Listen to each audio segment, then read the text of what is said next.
views and opinions expressed in this program are those of the participants and do not necessarily reflect the views of BronxNet or the program underwriters. Hey everyone, welcome to OpenBxRx Remote, brought to you from my living workspace, Chari Executive Suite. I'm Rhina Valentin, your host of Café con Leche every Friday.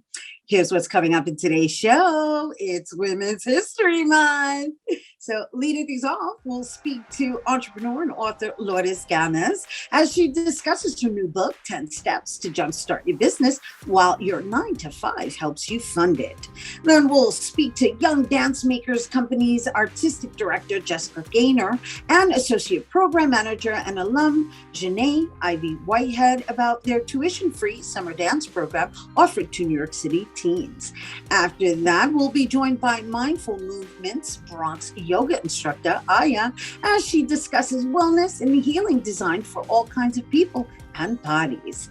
Later on in the show, Bobby C brings us an up-to-date with the latest headlines in the world of sports. And lastly, this week's Open Artist Spotlight shines on Syrian-Croatian-American musician Dania, followed by a performance at the end of the show. So sit back, y prepárate.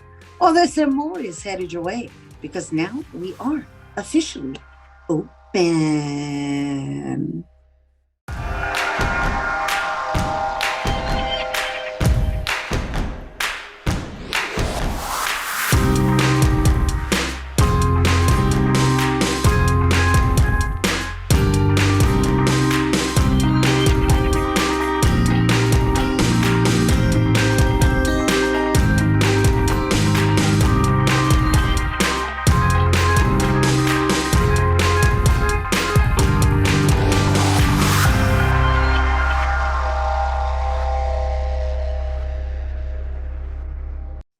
Hey everyone, and welcome to Open. Happy Women's History Month. I'm Rhina Valentin, your host of Café con Leche for the next hour, inviting you to get social with us online. That is, tweet us and follow us on Instagram at BronxNet TV and like us on Facebook at Open BronxNet Television. And of course, while you're there, don't forget to follow moi on Twitter, FB, Instagram, Insta Stories, and LinkedIn at Rhina Valentin. So our first guest is a New York native entrepreneur who left her cushy 9-to-5 job with the History Channel when her children's entertainment business, Confetti Clowns, blew up with clients to entertain children's parties. To much success, she then expanded into an after-school program called Confetti Kids Inc. at her brick-and-mortar location, Confetti Party Place, an event space that hosts all kinds of celebrations. And with over 20 plus years of experience, she is now passing on her entrepreneurial knowledge in her debut book, 10 Steps to Jumpstart Your Business While Your 9-to-5 Helps You Fund It. Here now to tell us more, we welcome entrepreneur and author Lourdes Gamez. Hello and welcome. Hello, thank you, Rhina. Oh my gosh, you sounded so beautifully when you were speaking about me. My goodness. Oh my gosh. Yeah, well, take it in because this is what you've accomplished and it's quite admirable, I might say. I mean, first, just the thought of someone going, I think I'm going to leave my job at the History Channel to become a clown is within itself something we need to discuss and share with our audience as to what inspired that.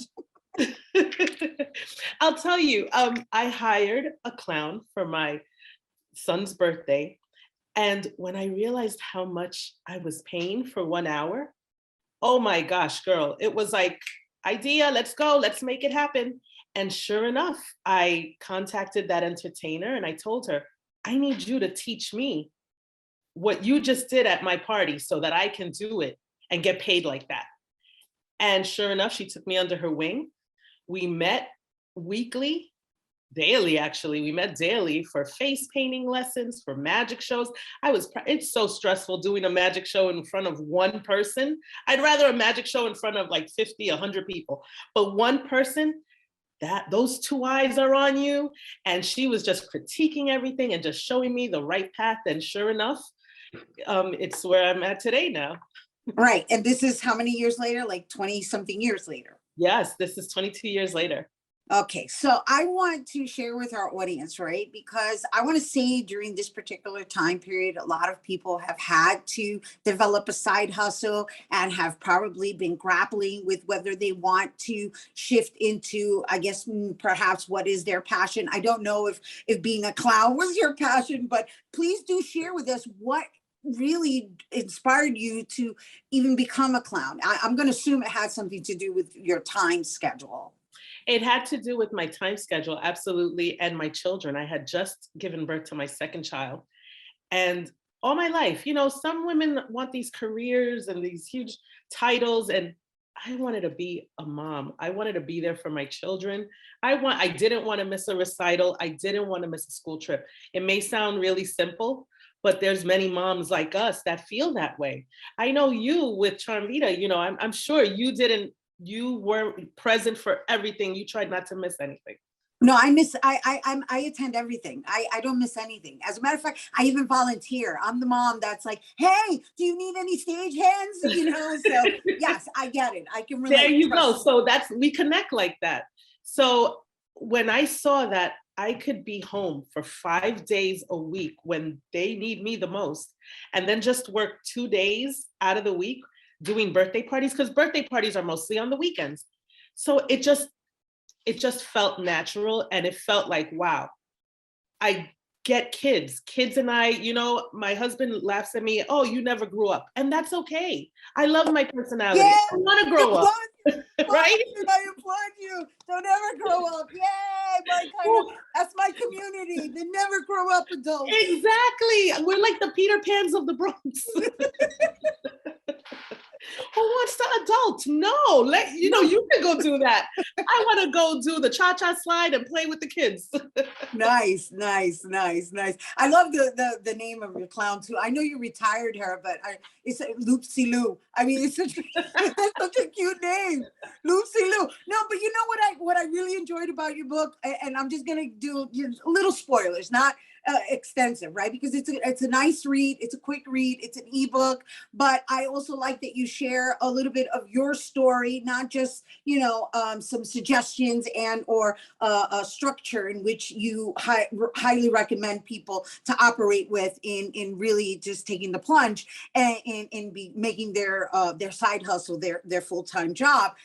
I really enjoyed the fact that you shared the whole scenario of when you told your husband you were going to become a professional clown, his reaction to you saying, I'm leaving the history to become a professional clown. And then as I'm scrolling up the page, all of a sudden Spidey's head peeks out. He saw it. He's like, okay, my wife is on to something. Let me help her out, and let's see how far we get with this. He saw the light. He jumped in the party and was operating as Spider-Man and a pirate or something, right? I even got him a web shooter, so he would be like this with the kids. He's like the grumpy old man. He's like the historian, the old fart, and yet to see him in that tidy Spidey outfit, hilarious. So I enjoyed, of course, all the tips that you were presenting, but I enjoyed the read too, because like yourself, I'm very childlike. I was like, oh, she made it fun. Who wants another stuffy old book? Nobody wants another stuffy book talking about how to start business. No, business is about having fun, your passion, putting your passion in there and having fun with it. Absolutely. And so I do want to talk a little bit about, before we go and we run out of time, about how you started really your entrepreneurship, because I believe you were hosting like candle parties or something like that. That's right. I was with an MLM company, Party Light. What's MLM? MLM is a multi-level business type of, you'll find like, they always- multi-level marketing. It's multi-level marketing, right. But they always have like this bad rap, you're gonna lose your money, whatever. And if you find yourself in a team they give the best inspirational talks and the best motivational talks. And if you can get on a good team, you'll win, you'll thrive. Because I was thriving with Party Life. And it helped me with my speaking in public. You know, as funny as I may seem and whatever, I have like this fear of public speaking. And I went from stuttering in front of people and always being nervous to doing magic shows for hundreds of kids. So, and I always look back and think about, wow, had I not taken that step and done hosting little candle parties, I wouldn't be where I am today. So I definitely attribute it to that. Right. And so there's that other component that you're offering the readers is, okay, you can either start your own side hustle, or you can just do a side hustle that is managed by another company. But the idea is that you really, in the book, if there's anything I took away from it, is you're encouraging that positive mindset to trust exactly what it is that you're aiming towards. Absolutely. We're always speaking negatively about ourselves. We're always thinking, oh, no one will buy this. Oh, no one, I can't sell that. No one's going to listen to me. Oh my gosh, imagine if you had so much faith in you. Imagine if you turned those words into, I will sell this. I can do this. They will buy from me. You talk to yourself like that on a constant, and it will happen. It's all about I'm a big proponent of manifestation, and I manifest, I use my words, and I feel like it comes back tenfold. Yeah, it's a wonderful advice, and I'm there with you, and I can't thank you enough for bringing it to our viewers. Do you have any last words you want to share with our viewers? I enjoyed your book very much, and it was a nice, simple read. It was an enjoyable read, and it was absolutely very helpful from, just offering basic tips that I think somebody who may be intimidated with going into business will definitely benefit from. Thank you. Thank you. Yes, I feel that my goal was, and I'm glad that you picked up on it, my goal was to make it really simple, because people think that starting a business is so difficult. And it's so, you know what? Let's take the difficulty out of it for a minute. And let's just talk about what you love to do, what you want to share with others, what you feel is your gift that God gave you to spread to others. And take those gifts and now implement them with the 10 tips that I thought helped me the most. One of them being, just listen to your gut. Listen to your gut and make sure that what is inside here is what will come out. And others will see that light in you, and they will gravitate towards you. Not everyone's going to be your customer, and you don't want everyone to be your customer. But those that get you, those that believe in you and your word, those are the ones that will come to you.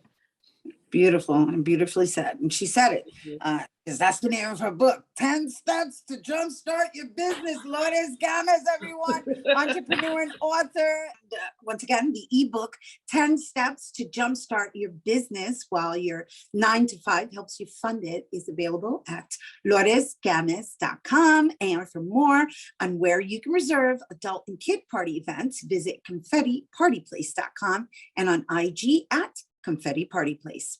We do have to take a quick break, but when we return, we'll hear about a free summer dance program open to all New York City teens. Don't go anywhere.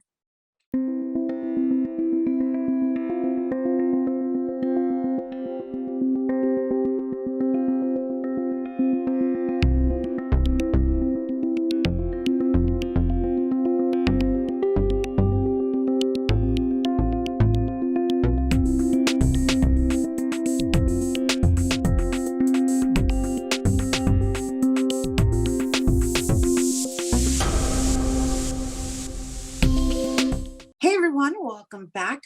Our next guests are from Young Dancemakers Company, a unique tuition-free summer dance ensemble of New York City teens dedicated to creating their own original choreography based on meaningful personal and social themes, which leads up to performing in free touring concerts citywide for audiences up to 2,000 young people and adults each season. Company members are selected annually by audition and are drawn from the New York City public high schools. And here to tell us more are Young Dancemakers Company's artistic director, Jessica Gaynor, and associate program manager and alumni, Jenée Ivi Whitehead. Hello and welcome, ladies. Hello, thank you so much for having us. We are looking forward to having a more in-depth conversation about this amazing process. I mean, you're entering your 27th season. And I know, Jessica, you're also the artistic director of your own dance company, right? The Jessica Gaynor Dance, which was founded in 2003. And I also understand that you're quoted for being a risk-laden choreographer. So let's talk about all of that. Amazing. Yeah. I mean, thank you so much for having us. We're so happy to be here and to spread the word about Young Dancemakers Company.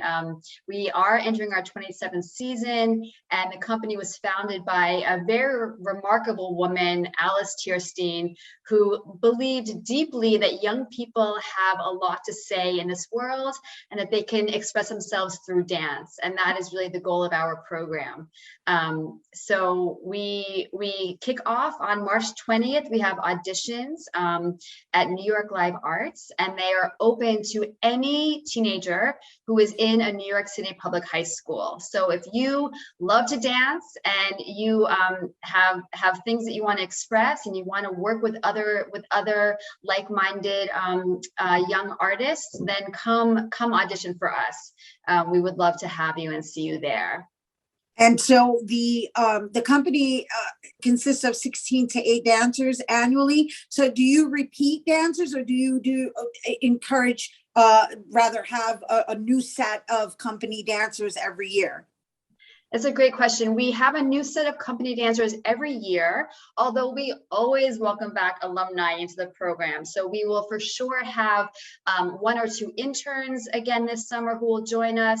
We love to hire alumni back to be our stage manager, our social media interns that Jenée can tell you more about. She runs that program. And also, of course, Jenée herself is an alumni of the program. So so we bring back alumni to work with us and to teach, but we have new dancers each season. Wonderful. Wonderful segue into introducing Jenée, because your bio, I don't even know how old you are, but it's already impressive. I'll say that. It's unbelievably impressive. And so, let's just start with how impactful this program has been for you in your journey. Well, yes, thank you for having me. This program, Young Dancemakers Company, really changed my life in terms of pursuing an arts-related career. And it just fit perfectly in the autonomous life I created for myself, and really helped me to grow as an artist and also as a creative professional. Not just in New York, but also globally. So for me, it was a really life-changing program, and it came at the right time during my high school experience. And so I know that you studied in Paris. That's amazing. And really what I'm alluding to is the fact that you studied abroad and then you came back to your origins. And so and you're so young, right? But you chose to come back and pass it forward. So I just want to talk about what that is for you now, serving as the associate program manager. Oh, it's a dream come true, to be quite honest with you. It's, YDC is like, for me, it was always a big family and a very formative experience. And they've always supported me. I mean, a big reason why I was even able to go to study in Paris was because through partly their recommendation helped me with my application for a fellowship that allowed me to study ballet classique and house dance. And I got to create my own dance curriculum. And I imparted a lot of what I learned from YDC and what it looks like to be in a touring pre-professional type of dance company. And I just imparted that on my own application, and through their recommendation and help, I was able to even have that opportunity. So coming back, it means the world, because as somebody who didn't go to a performing arts high school, but still had, the initiative and like the gumption to want to try, it was a really great opportunity for someone in a public high school setting who might not have access otherwise. And so, yeah, to be a part of it now is just really, it's incredible, honestly. Oh, Oh my gosh, that's so beautifully done. Thank you. Thank you for sharing It's that. amazing. I'm And it's touched. so great to, yeah, it's so great to have Jenée with us, and because again, that full circle, she knows what it means to be a student and to be in that situation of developing her own work for the first time, working with other dancers, going on tour. So I will say that's something that's really unique about Young Dancemakers Company, is that we have a citywide tour. We perform in between 7 and 8 venues throughout the city every summer. So when you join the company, you really are in a pretty professional touring company, and we take what we do very seriously. And so we meet at a theater, we have a warm-up, a rehearsal, a tech rehearsal, and we perform live in front of an audience, followed by Q&A and audience participation afterwards. So it's really a full experience of from having an idea that you want to express, creating it, working with other dancers, working with a professional composer. I don't know if I mentioned that, but we have an amazing program where the choreographer is going to work with a composer to create an original piece, and costume designer, and then take that piece and on tour throughout the city. So it's a very special program. We're very proud of it and really excited about our upcoming season. Well, wonderful. And thank you for bringing it here to our viewers. And I know the auditions are being held on March 20th, and you did say it was at New York Live Arts. If you could just share the address to New York Live Arts and the time in which I believe the auditions are an open call. Yes, absolutely. I mean, it's best, if possible, to pre-register. If you visit our website, youngdancemakerscompany.org, the application will be on the website and you just fill that out. But if you don't get to that, just show up at New York Live Arts. It's 219 West 19th Street in Manhattan at 11 a.m. But you can also follow us on Instagram at Young Dancemakers Company, call us, email us, youngdancemakers@gmail.com. We want to hear from you. We want to meet you. And we are, as Jenée also said, really open to dancers at every stage of their career, at all levels, beginners, intermediates, advanced. And what does that even mean, right? Are you dancing at home? Are you dancing at parties? Are you dancing in a studio? We want you. As long as you are excited and willing to try new things, please, please, please come to meet us and become part of our family. Lovely. Thank you so much, Jessica Gaynor, Artistic Director of Young Dancemakers Company, along with alumna Jenée Ivi Whitehead, who is also the Associate Program Manager at Young Dancemakers. And once again, you guys, if you're interested in joining their company and their family, the Young Dancemakers Company is now accepting applications for their 27th season, with auditions, once again, taking place on Sunday, March 20th. And if you're interested in registering, you can visit youngdancemakerscompany.org and follow them on social media at Young Dancemakers Company. Yeah, that's it. All right, we have to take a quick break, but when we return, we'll be joined by a yoga instructor that creates an all-inclusive space for health and wellness. Don't go anywhere.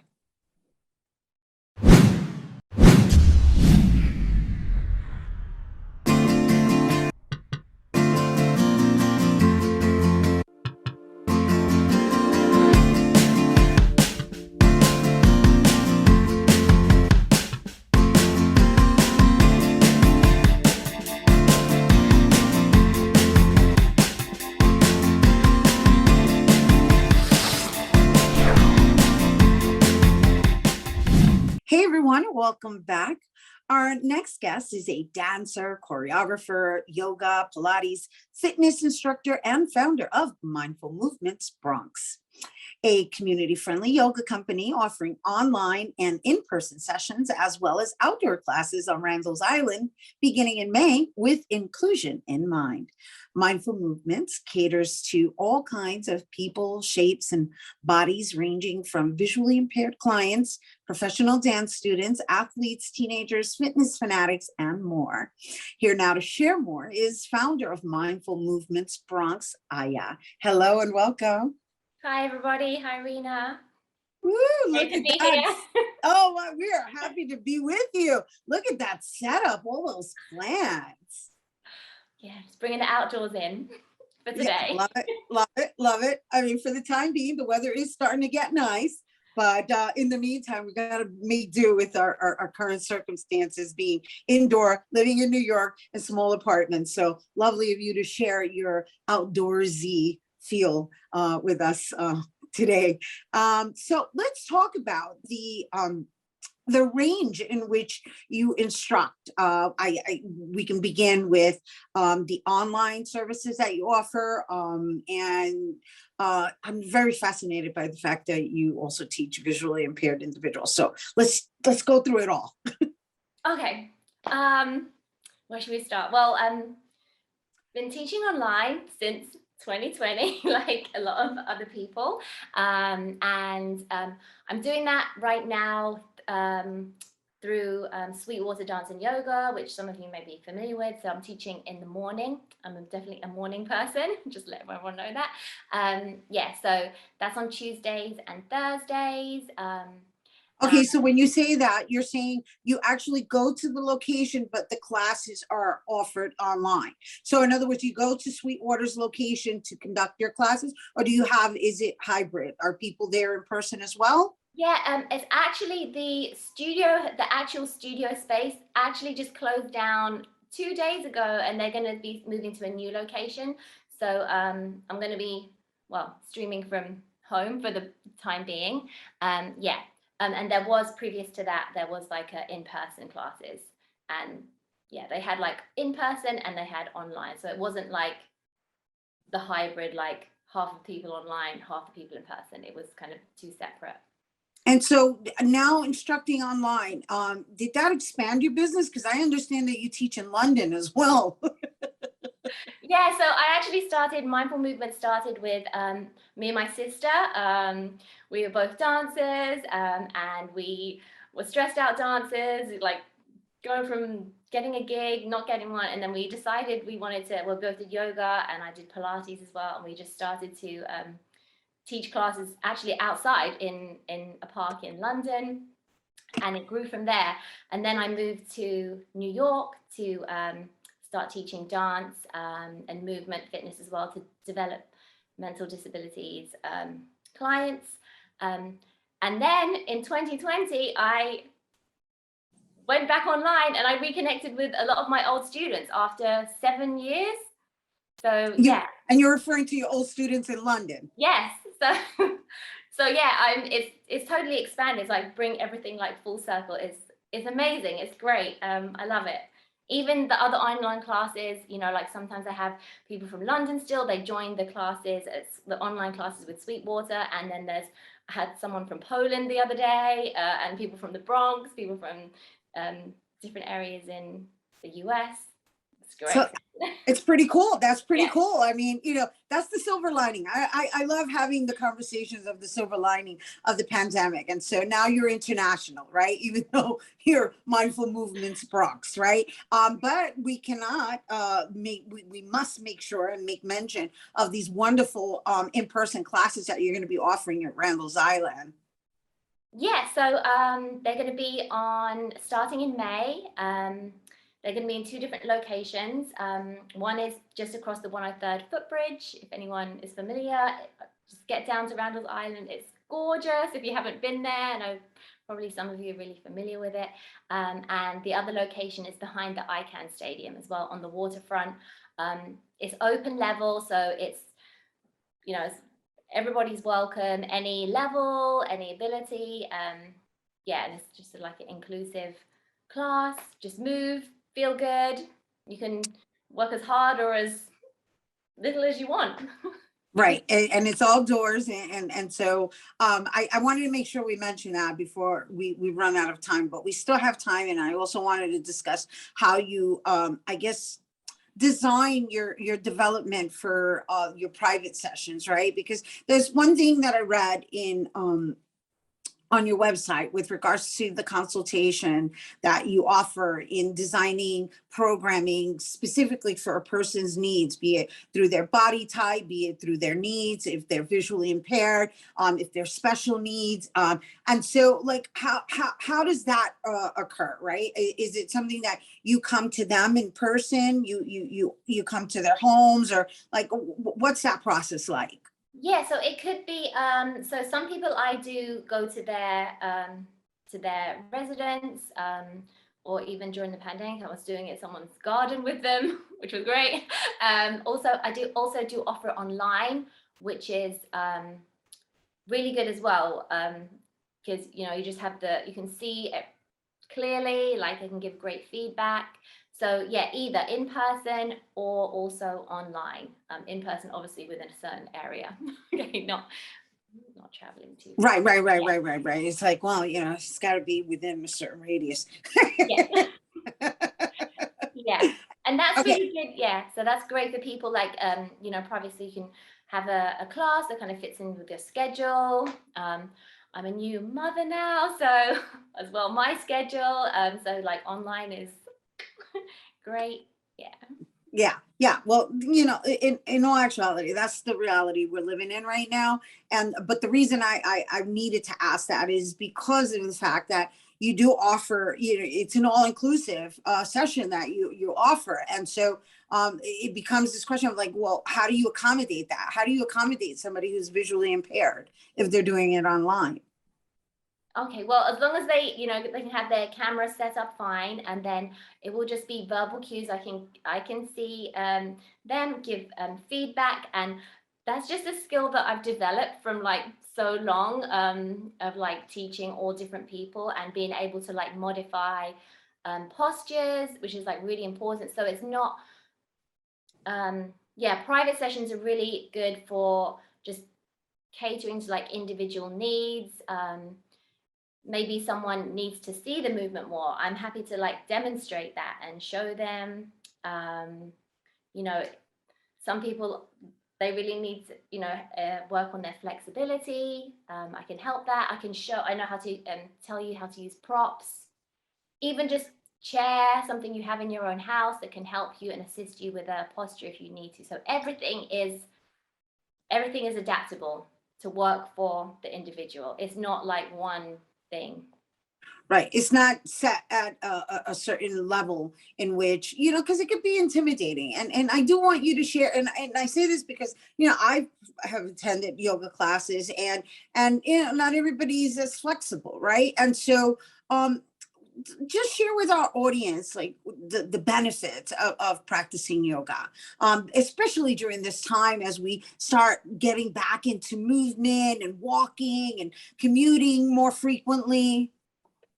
Well, of course, there's the physical benefits, but I would say really just the mental benefits of giving yourself time just to connect with your body and see how your body feels, know what your body needs. And that may not be doing 100 downward dogs. That might just be taking and learning some simple like stretches to help you feel better, to help you with your day and just calming your mind, getting focused.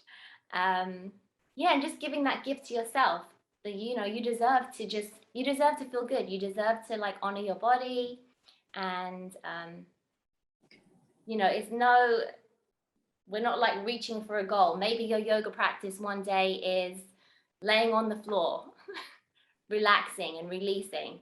And maybe for someone else, it's, doing a whole lot of movement, a whole vinyasa and breaking a sweat, if that's what you need. So just finding what you need and just honoring that and honoring your body.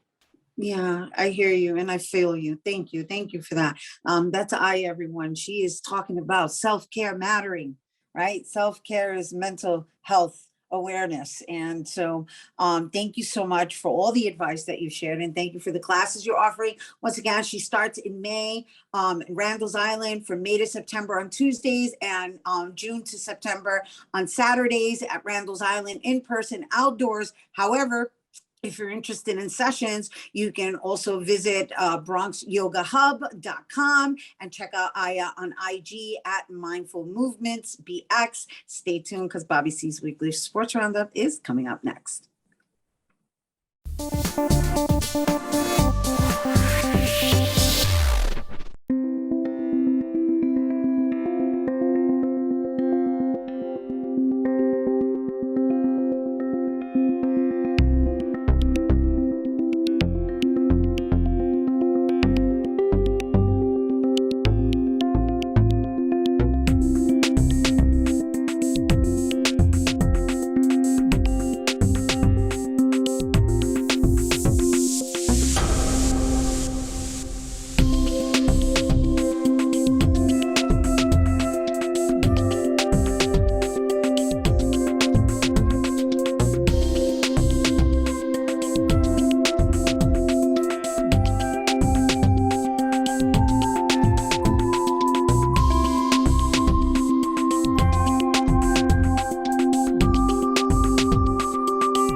The Bronx Player of the Week leads off this 5-on-5 today. Fordham's Rostik Novitsky has become a symbol of the latest national events. Russia's war in Ukraine has hit home for him. Fordham forward had the Ukrainian flag on his jersey, a nice tribute by the Rams and many college programs across the country, as he scored a career-high 10 points this past week in a game. Rostik added 2 rebounds and 2 steals in a commanding victory over UMass in the Bronx, the best performance of his season. Rostik told the New York Post, open quote, "I did what I could do, just play hard. It's really hard right now to focus on something else, but basketball is helping," close quote.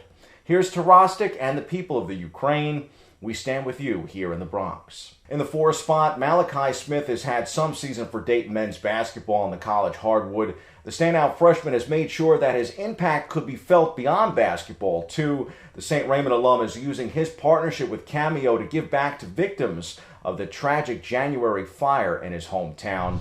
Also of note here, if you happen to swing through Dayton, this is some better news. Dayton, Ohio, you can score yourself a Mally meal at Honeybee's Chicken, created by the freshman point guard himself. It's a spicy chicken sandwich on Texas toast with fries and a milkshake, all for $11. Like his jersey number, Mally's world has gone from the BX to the big time. We'll stick with college basketball at number 3 and turn our attention to Manhattan and Riverdale. A signature win for the Jaspers against rival Iona, one that not only happened in the Bronx, but was orchestrated by a BX star. Jose Perez's step-through floater with 1.9 seconds to play gave Manhattan a 74-72 win over Iona. Perez dribbled to the foul line with Quinn Slazinski of Iona guarding. The leading scorer in the MAC worked his way to the elbow before a pump fake got Slazinski to bite and allowed Perez to step through for the game winner. The Bronx native finished with a game-high 27 points, 10 of which came from the charity stripe. In the 2 spot, we'll stick with college basketball here during March Madness. Of course we will. Grad student forward Chuba Olham is playing in his 54th career game in the iconic Rose Hill Gym. The oldest in the country, set a school record with his 20th double-double of the year, scoring 23 points and adding 16 boards to lead Fordham to a 70-66 Atlantic 10 win over George Washington University in the BX on Senior Day. With the win, Fordham closes out the regular season with a 15-15 overall record, 8-10 in the A-10. They opened the conference tournament yesterday. Here's Coach of the Year candidate Kyle Neptune on the win. We want to be playing our best basketball by the end of the season. It's always been our goal. I think that was some of our best basketball of the year. Chuba Ohems obviously was unbelievable. Josh was really good. And then Darius Quisenberry on one leg. I thought that, his unselfishness, he has not practiced in over a month. He has not practiced for any games, just can't put the wear and tear on his legs. He's limping before the game, and then somehow he musters up the energy to put in the type of performance he did. I'm just telling you, like, if he was a different type of kid and, try to make it about his comeback, there's no way we could do that. And he was just unbelievable. At number 1, the Yankees are making moves in racing. Steinbrenner Racing enters the 2022 NTT IndyCar Series with a new ownership structure as Julia Steinbrenner joins her brother George IV's team as co-owner. Steinbrenner Racing continues to partner with Andretti Autosport in 22 to field the number 29 Andretti Steinbrenner Autosport Honda-powered entry with new driver Devlin DeFrancesco joining the team. Steinbrenner Racing was launched in 2016 when 20-year-old George Steinbrenner IV formed a partnership with Andretti to run Colton Herta's 2017 Indy Lights Championship. Since that time, in both Indy Lights and the NTT IndyCar Series, Steinbrenner Racing has scored 11 wins, 15 poles, and 32 podiums. George IV and Julia Steinbrenner are the two children of the late Hank Steinbrenner, part owner and former co-chairman of the Yankees. Here's Julia fittingly during Women's History Month. It's extremely exciting. I cannot wait. I'm thrilled. It kind of came together slowly but quickly at the same time. It's something that George and I have talked about quite a bit. And I've been with the Yankees for 8 years and also as the executive director of the foundation that we found together. So it kind of was more of a matter, not necessarily of if it would happen, but when it would happen and how we would do it, and just kind of letting it happen organically. And so that day finally came, and I could not be more excited. There's so many wonderful women in the sport. I would love to see more. And so if I can, even just for one person I can do that and help create that narrative. And there's been so many amazing women that have paved that road for me so that I can be here today. And so if I can, help to continue that in any way, shape, or form so that we can get some of these really amazing women that I have met and all of the ones I have not met involved in the sport, I would love to see that. At number 1, the Brooklyn Nets host the New York Knicks Sunday at Barclays Center. The Nets have struggled of late. Here's some post-game reaction from a tough defeat to rival Boston. The Celtics could be a team that stands in BK's way this postseason. I mean, concern and worry, those words, like, it's easy to do that. It's easy to be concerned. It's easy to be worried and pissed off and mad. It's easy to do that. We could point fingers and, blame our season on other things, but let's just go play. We got another game. We got 17 more, and let's see what happens, at the end of them. We just take it a day at a time, man. Day at a time, and I'm confident in this group. On the ice, the Rangers skate in Dallas Saturday night. Puck drops at 8 p.m. here for us on the East Coast. That's worthy of the 2 spot. And at number 3, the Islanders have 2 home games this weekend, starting with Winnipeg tonight and Anaheim on Sunday. Both are 7:30 p.m. starts at the brand new UBS Arena. At number 4, catch plenty of local action in early March Madness as the A10 tourney rolls on this weekend in D.C. on the men's side. The men and women of the MAC Conference continue their pursuits of the NCAA tourney in Atlantic City. The Fordham women's basketball team is out in the A10 tourney in Delaware, but plenty of Cinderella dreams continue for programs near and far on the college basketball hardwood. And at number 5, on this date in Bronx sports history, 2 years ago today was the day that the sports world got turned on its head because of the ensuing COVID pandemic. The Fordham Rams won the A10 matchup that day at Barclays early in the afternoon. Later that night, the NBA suspended the 2019-20 season until further notice as the pandemic had reached professional sports. A day we won't soon forget here in the Bronx and around the nation, but 2 years later, we are in a far better place both in sports and for the most part around the world, especially when it comes to COVID-19. With that said, to the C-list we go.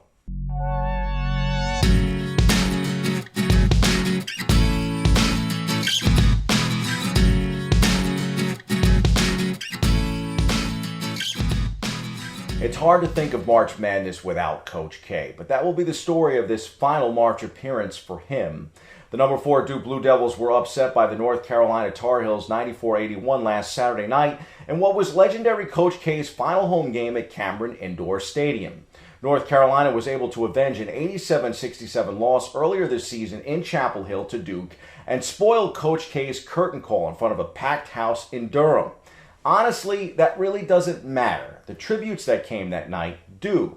Over the course of his 42 years as head coach at Duke, he owns a 1,123 win record against 307 losses and has coached 68 NBA draft picks, 42 in the first round, 37 All-Americans, and 9 National Players of the Year. More than 80 former players and countless other celebrities and athletes were in the building to witness Coach K's final regular season contest. That's what great mentors can do, and he's certainly among the greatest of all time. His star once shined bright at West Point as an assistant coach here in upstate New York, but Duke is where he cemented his legacy. Coach K used basketball as a vehicle to teach and inspire life. Here at BronxNet, we will miss seeing him and Duke in action at the ACC tourney in Brooklyn or on the hallowed hardwood of Madison Square Garden. Like the legendary athletes we highlight each week, Coach K is larger than life behind the bench, a figure we will certainly remember and share with future generations to come. Thank you, Coach K, for teaching the game to countless players and for your commitment to accountability and turning boys into men. That's your look at sports. I'm Bobby C.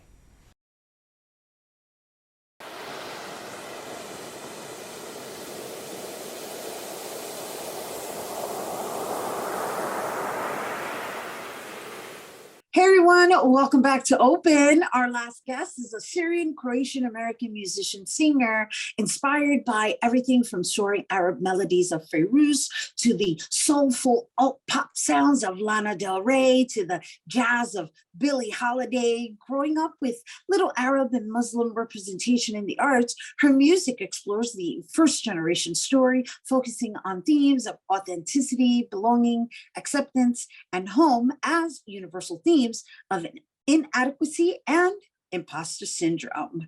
She's also an outspoken advocate for mental health awareness. Joining us to share more is musician and singer Dania. Hi and welcome. Hi, so nice to meet you. Nice to meet you Thank you too. for having me. I love everything you stand for. Love it, love it, love it. I mean, I basically introduced, I guess, what motivates you to create. So let's just talk about your upbringing and how you feel that you're underrepresented. Well, as someone who's super white passing, in that sense, I'm definitely not underrepresented, but as a Muslim and as someone who, most of my family is not white, I definitely felt that part of me missing, especially just like on TV or just in pop culture in general.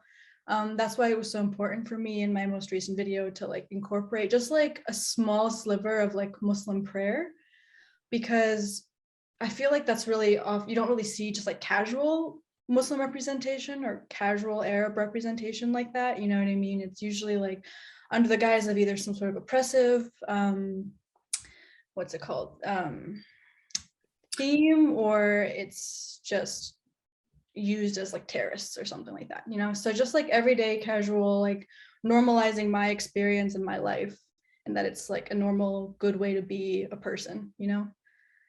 And so just out of curiosity, in educating us, having used the imagery in your video of Muslim prayer and of course the garb, right? So is that against the religion? Like, just give us a little insight as to why you chose to use that. Was it for religious purposes, or was it, as you mentioned, it was your way of normalizing it? But I'm just curious as to like how often the prayer is exercised and what it symbolizes. So I personally pray 5 times a day, or I try to, as much as I can. The actress in the video actually was using my prayer clothes. That's what I like walk around my house in. So I think it's just like a very like normal ritualized part of my day and a lot of Muslims' days. And I didn't grow up around a lot of Muslims. I grew up in a neighborhood that was like a lot of just like non-Muslim people. And so it kind of makes you feel like an outsider when you don't see that or have that around you. So I think doing something 5 times a day and then seeing it as just like another slice of life moment. You know, like we had people fighting, we had people cooking, we had people praying. And it's just like another thing that people are doing. I get it. And so just in an effort to help us understand, even you using the imposter syndrome, right? You also mentioned that, you know, you passed for white, but that the majority of your family isn't white. So can you explain that to us as well? Well, because I'm half white and because I have just some like, there are Arabs who are from the fair part of the spectrum to like the darker part of the spectrum. And just like the way the genetics work, sometimes people come out looking like me and sometimes people don't. But I grew up whenever I had, most of my summers were spent in Syria or with my cousins, and they all were darker than me. They were all more visibly Muslim or visibly Arab. And that was definitely the culture that I was raised in and the environment I was raised in. And that's how I identify and that's how I feel. I definitely got made fun of for being white by my family members, but it's a lot of like just gentle ribbing, you know what I mean? Just like, oh, it's the white side of Dania coming out, you know?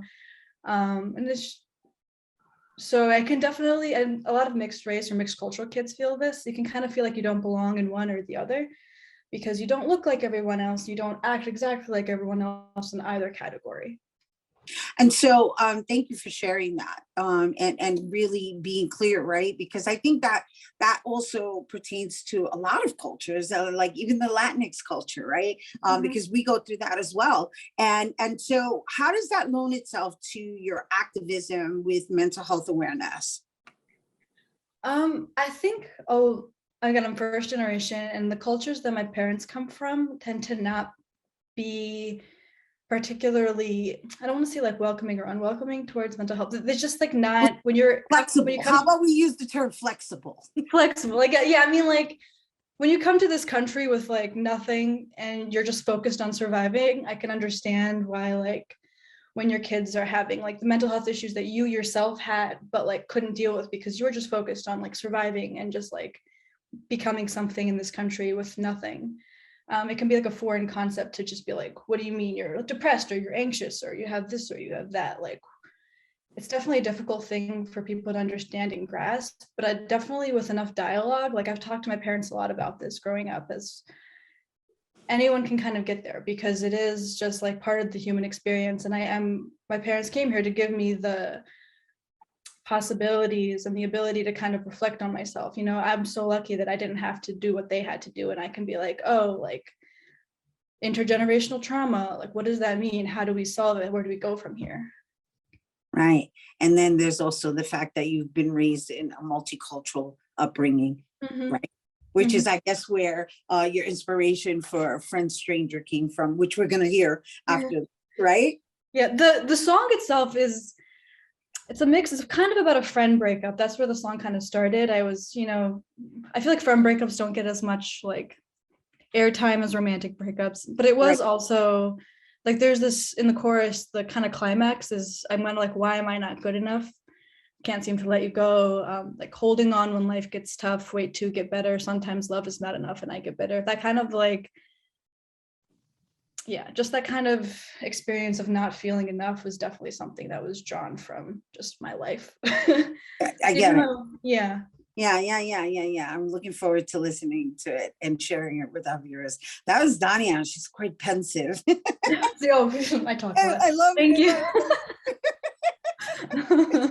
It's wonderful. Thanks for sharing with us, and thanks for bringing it, wholeheartedly, authentically real. I love it. You guys don't go anywhere because when we return, Dania is going to perform for us.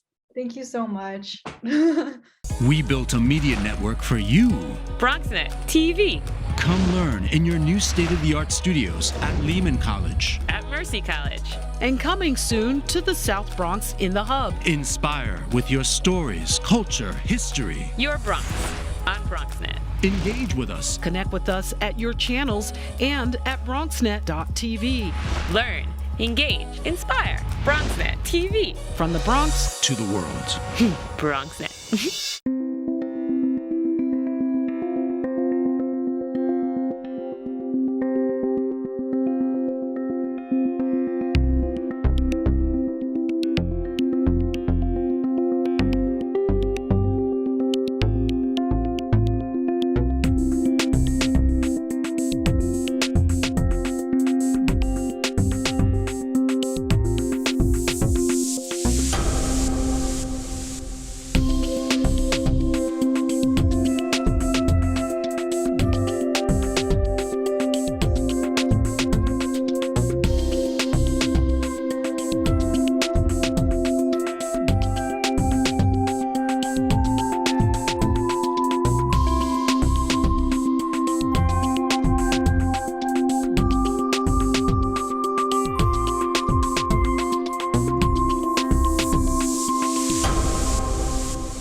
Hey everyone, welcome back. Here now to perform Friends, Strangers is Dania. Into my heart, I know I've been weak, I know I'm wrong. But what's left when I'm still here and you're gone? Friends becoming strangers, why don't you love me anymore? What's so wrong with me, dear? Can't seem to let you go. Why am I not good enough? Can't seem to let you go. Why am I not good enough? Can't seem to let you go. Why do I let you hurt me again? I live on self-destruction. I live on regret. Friends becoming strangers. Why don't you love me anymore? What's so wrong with me, dear? Can't seem to let you go. Why am I not good enough? Can't seem to let you go. Why am I not good enough? Can't seem to let you go.